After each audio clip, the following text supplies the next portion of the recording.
What's up, domestic dads?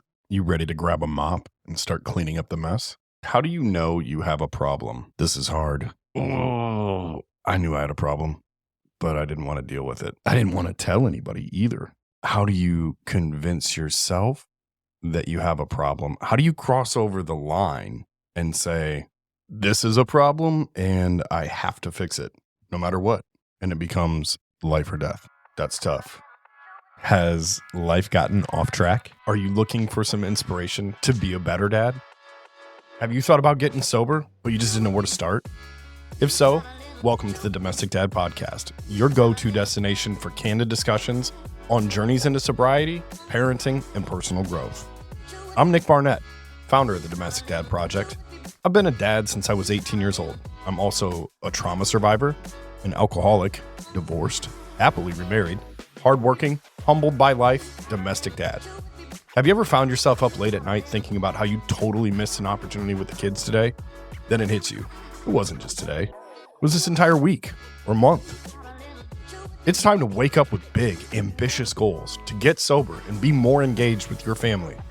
It's going to take more work than just dreaming. On this podcast, you'll find interviews with people who have walked that path, including myself, coaches, mentors, and pastors who can help guide you on your journey. You're going to need resources and inspiration. You can find that here. This is the community for you to lean into so you can start living life as a domestic dad. So let's grab a mop and start cleaning up the mess. The biggest obstacle for me in getting sober in the beginning was admitting that I actually had a problem. So I want to break down 5 considerations that you should take into account when identifying whether or not you have a problem. The questions I get asked most are, how did you get sober?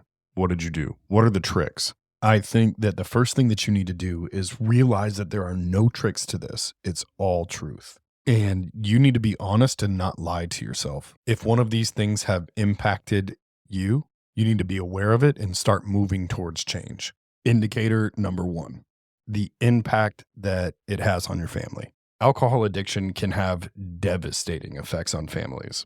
Dads who are struggling with addiction might find that their relationships with their children or wives really start to suffer due to behavior issues, especially while they're under the influence. From missed family events to emotionally distancing themselves. One of the things that I noticed in relationships that I had was how I responded to things was like a flood of negativity after I had been drinking. I remember when my wife and I would have a disagreement that I would instantly go into victim mentality. It was awful. I mean, as soon as there was adversity, my head went to, what is she plotting against me? Does she want to leave me? Is she interested in someone else more than me? Does she wish that she just never met me? Oh, you cannot escape it.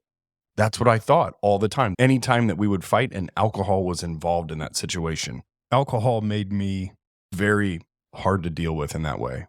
It shuts you off from the reality that communication goes both ways and that you can talk through anything and that there's always a solution. Indicator number 2, health concerns. The physical health consequences of alcohol abuse cannot be overlooked. It's a lot. Dads might start noticing signs such as increased fatigue, mood swings, weight gain, or even more severe symptoms like liver damage or heart problems. Recognizing the toll alcohol is taking on your health can serve as a huge wake-up call to prioritize your well-being and seek sobriety immediately. Let's start with brain fatigue. How often are you just sitting on the couch, letting your brain just drift off into if you will, like your brain is on constant shutdown mode because it's been going so hard for so long, just trying to keep up, because alcohol is a thief. It takes your time, it takes your energy, and you don't process anything but, where am I going to get my next drink? You're super tired because you stayed up way too late. I've had ADD my entire life, but because I am an alcoholic, it was 100 times worse. Like, if you didn't captivate me within the first 3 seconds, I was just gone. I could not keep up in conversation. You could start talking, I would hear the noise, but I was not registering words. That's when you just start to nod and pretend you're paying attention, and hopefully they don't catch on that you have no idea what they're talking about. How about mood swings? Mood swings are really, really bad for me. I would often snap. Like I talked about a little bit ago, that snap would come from that victim mentality. But I would get really frustrated really fast. And I would get to the point where I would confuse courage with anger, right? Like I would snap back at you and I thought I was being courageous. I thought I was problem solving by yelling about it. And that's just not the case. Let's just be honest. It's because I didn't have the patience to work through anything in my head. So I just wanted to get it over with or solve the problem and move on. And I think that goes deeper into like the psychology of a man in general. We get caught up in, here, take my advice and go. Or do as I say, not as I do. Or we forget how much of an impact the way we communicate has on our children. That's scary, dads. If you sit back and think about it and you just try to reflect on all the times that you got lazy and tried to problem solve too fast and not understand the perspective of the person that you were communicating with, or even if you're trying to give your son or daughter some advice and you say, this is how it's going to be, and that's just it. Holy smokes. That's what you're equipping them with to go out into the world and replicate in terms of how they communicate with people. Oh, facepalm. How about weight gain as a health concern? Holy smokes. When you drink a lot, there's no way to sugarcoat it. You get fat. Bloated. From a physical standpoint, alcohol is probably one of the worst things that you can consume. And don't let anybody lie to you and tell you, oh, if you just drink vodka, you'll be better off. Nope. The psychological effects of drinking vodka will make you think that you can eat anything that you want and not have any repercussions for it. That's not true. I went through it. You should see my pictures from when I was drinking. We'll talk about chubbiness more often than not. Your eating habits are off. You drink, and then you probably forget to eat a lot of times. But then like your snackiness picks up and it goes wild. And then all of a sudden it's late at night and you're ordering a pizza. And it's like, dang, man, I could have had a nutritious balance to my life today. But I decided to drink and ignore it. And now I'm here starving at the end of the night. And I'm ready to just have an intimate relationship with the greasy, cheesy, saucy, doughy piece of pizza that I've been fantasizing about. Even more severe symptoms are things like liver damage and heart problems. I can remember when the hangover would set in and my heartbeat would race really fast, scare the crap out of me. I mean, terrifying. Your watch is going off talking about, hey, you're over 120 beats a minute for the last 20 minutes. You get really worried because it's just all the time. And the only way to stop it sometimes was to drink. I want to be specific about this. I can remember having the shakes and that scared me to the point where I got on Google in the middle of the night and I was like, what are the symptoms of alcoholism? I've had a lot to drink today and I'm shaky. The other thing for me was heartburn. Oh man, I can remember it got so bad. Like I would get sick. I would throw up from heartburn and I couldn't eat anything. My stomach would get so upset at times that I couldn't drink water without throwing up. It was like, if it wasn't booze, my body wanted nothing to do with it. That's terrifying. When you can't eat, and even if you do force yourself to eat, even if you get on a brat diet, you're going to yak. And knowing that you can't keep sustenance in your body, you can't get the things into your body that it needs to survive, that's tough. The other thing that I want to talk about from a health standpoint is something that you don't know why when it's happening. So there's all the things that I've talked about so far, but the worst is insomnia. When you are so agitated because you don't have enough alcohol in your system to sleep through the night and your body has become used to getting drunk and passing out, That's the only way that your brain can shut down. Because when the alcohol does wear off and you start to get sober and all that regret starts to flood into your brain, all of the thoughts about the amount of time that you wasted, the work that you could have done, everything that you tricked off that day starts to come back and flood into you. And then you just worry about how much that you have to get done.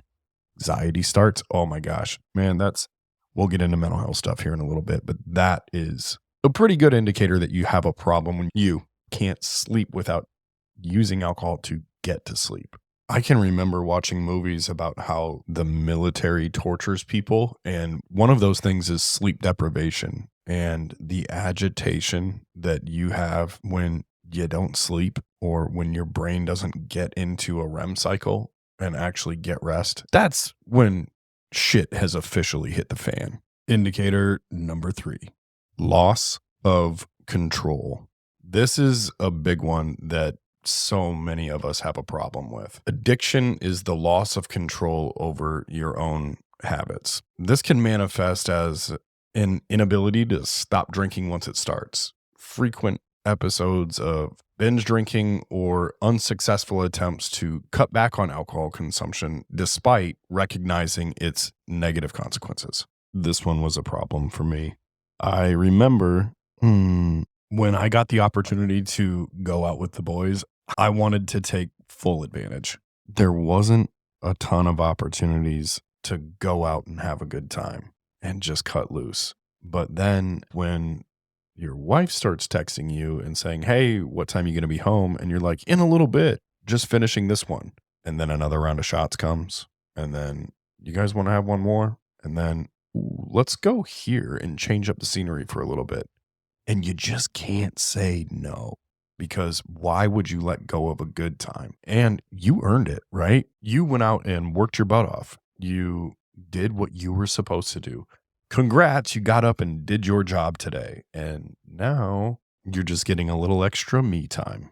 Can I just add a little caveat here that nothing good happens after 10:30 at night when you're out? It just doesn't. I promise you that hearing the same story at a higher volume 10 more times from a different person's perspective, you're not going to regret missing that tomorrow. Here's another loss of control moment. You sit down, you end your day, you have a drink. That tasted good. I'm going to have another one.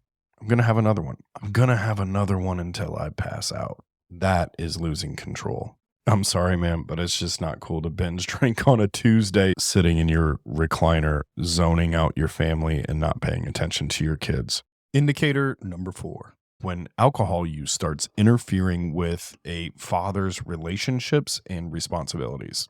This could include conflicts with family members or friends due to drinking-related behavior, neglecting parental or household duties in favor of drinking, or experiencing problems at work due to alcohol-related issues, aka hangovers. Have you ever been so agitated at work in the morning and somebody is just chirping at you about something and you write an email with the subject line, as per my last email, and you send it and you're like, oh, or you snap right at them? That's a problem. This is what happens when you drink a lot and you bring that hangover or that baggage or those things that you're really upset about into your work life or your family life, and it spills over on everything.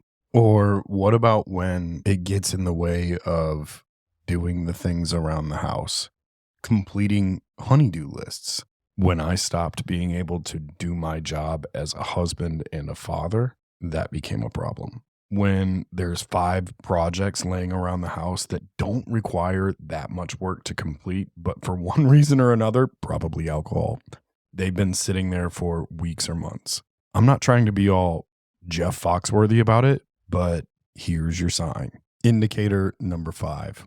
The last indicator that I want to talk about is mental health issues. A dad might realize he has a problem with addiction when he starts experiencing mental health symptoms associated with alcohol abuse. These could range from frequent hangovers to blackouts or withdrawal symptoms when attempting to cut back on drinking, to mental health issues such as anxiety, depression, self-deprecation, or irritability that is exacerbated by alcohol use. Recognizing these symptoms can be a crucial step in acknowledging the presence of addiction and seeking help.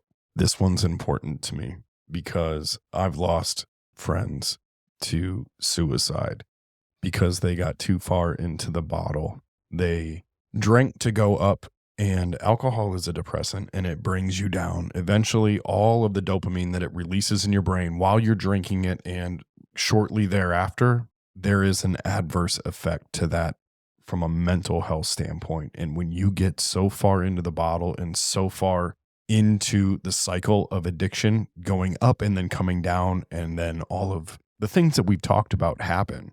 The last one, at least for me anyways, that just destroyed me was the mental health aspect of it. Acknowledging the fact that I was on the hamster wheel and I couldn't get off.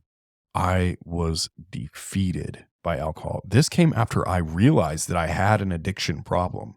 I knew I was further into this sucker than I had ever been before, and I couldn't get off the wheel. And that was a problem for me because I have responsibilities in this life and I was failing nearly every one of them. Mental health issues due to alcohol addiction can kill you. Here's what that looks and sounds like.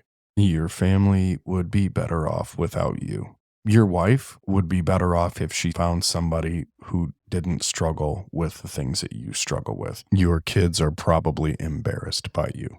You weigh everybody down. You've messed up too much at work to be able to keep your job. You get angry and you snap at everyone and nobody likes you anymore. You look like crap. Who could love someone like you? I'm just going to say it. All of that is bullshit. When I say that alcohol steals from you and lies to you, that is exactly what I am talking about. You cannot buy into the BS that it is selling you. And it is literally the most toxic relationship that you have in your life. I promise you there's not one that's worse because I've seen its ugly face, and it is the exact same ugly face for everyone who struggles with it. All of those things are not true. Here's what you actually need to hear. Your family would be better off if you were sober. Your wife would be better off if you got sober. Your kids would be proud of you if you got sober. You would pick everybody up if you got sober. You wouldn't mess up as much at work if you got sober. You'd keep your job if you got sober. You wouldn't get angry at people as easily and snap, and everyone would like you a lot more if you got sober.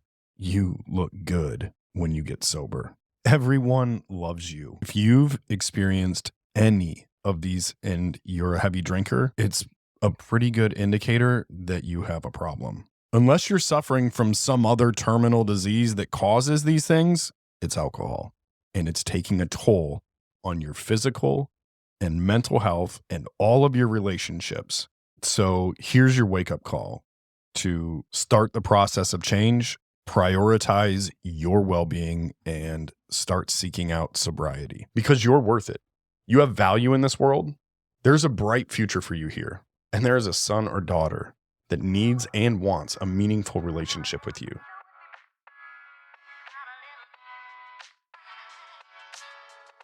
If you're hearing this message, you've listened to the entire episode. And for that, I want to thank you with all my heart.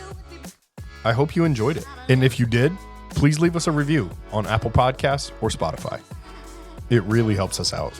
Also, please follow us on Facebook or share this episode on your social media. It means the world to me to know that this podcast is making a difference in your life. And if this episode inspired you to get sober or simply become a better version of yourself, you can claim your free 60-minute coaching session by visiting www.domesticdadproject.com. Let's continue supporting each other to break the stigma around dads reaching out for help to get our lives on track while navigating the obstacles of fatherhood. Until next time, keep cleaning up that mess.